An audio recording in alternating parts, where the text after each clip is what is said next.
उत्तर प्रदेश में 2 दिनों के अंदर 2 मौलवियों की हत्या की खबर सामने आई है। मंगलवार 11 जून को यूपी के 2 ज़िलों मुरादाबाद और शामली से 2 मौलानाओं की हत्या की 2 अलग अलग वारदात सामने आई।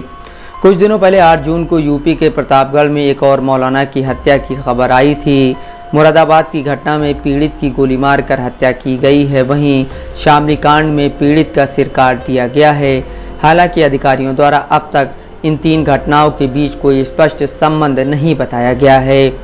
मुरादाबाद के भैंसिया गांव में मौलाना मोहम्मद अकरम का शव उनके घर के पास एक खाली पड़ी इमारत में मिला। स्थानीय लोगों ने बताया कि करीब 35 साल के मौलाना अकरम पिछले 15 साल से भैंसिया गांव में बड़ी मस्जिद के इमाम थे। 11 जून मंगलवार की सुबह जब मौलाना अकरम फजर की नमाज के लिए नहीं आए तो लोग परेशान होने लगे। बाद में उनका शव उनके घर से कुछ मीटर की दूरी पर पाया गया। उन्हें गोली मारी गई थी।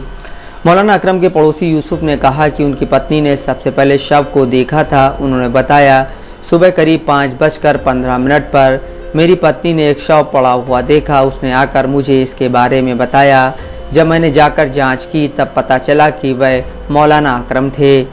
गांव के ग्राम प्रधान मोहम्मद जब्बार ने कहा कि मौलाना अकरम को गांव में काफ़ी पसंद किया जाता था। उन्होंने कहा कि वह 15 सालों से इस मस्जिद के इमाम के रूप में सेवा दे रहे थे। वह मूल रूप से रामपुर के रहने वाले थे और इमाम बनने के लिए यहां आए थे। गांव में किसी को भी उनसे कोई दिक्कत नहीं थी, इसलिए यह बहुत चौंकाने वाली बात है। इमाम अकरम के परिवार में उनकी पत्नी और 6 बच्चे हैं। पुलिस अधीक्षक अखिलेश भदौरिया ने कहा कि इमाम अकरम को उनके घर के बगल के खंडर में गोली मार दी गई। हमने शव को पोस्टमार्टम के लिए भेज दिया है। किसी ने संभवतः उन्हें रात में फ़ोन किया और बाहर आने के लिए कहा और फिर रात में ही किसी समय उन्हें गोली मार दी गई। बता दें कि इस मामले में अभी तक कोई गिरफ्तारी नहीं हुई है। वहीं शामली में मंगलवार 11 जून दोपहर झिंझाना के पास बल्ला मजरा गांव के जंगल में 58 साल के इमाम फजलुर रहमान का सिर कटा शव पाया गया। शामली एसपी अभिषेक झा ने बताया कि मृतक के बेटे को पूछताछ के लिए गिरफ्तार किया गया है। हमें शव से करीब 500 मीटर दूर उसी जंगल में सिर मिला। गांव वालों का कहना है कि इस मामले में आरोपी इमाम का बेटा मानसिक स्वास्थ्य समस्याओं से जूझ रहा था और उसका इलाज चल रहा है।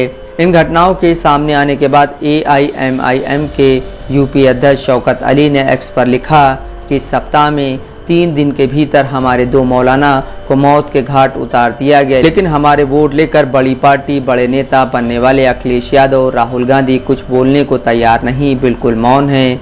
जबकि इन्हीं उलेमा ने इंडिया गठबंधन को वोट करने की अपील भी की थी।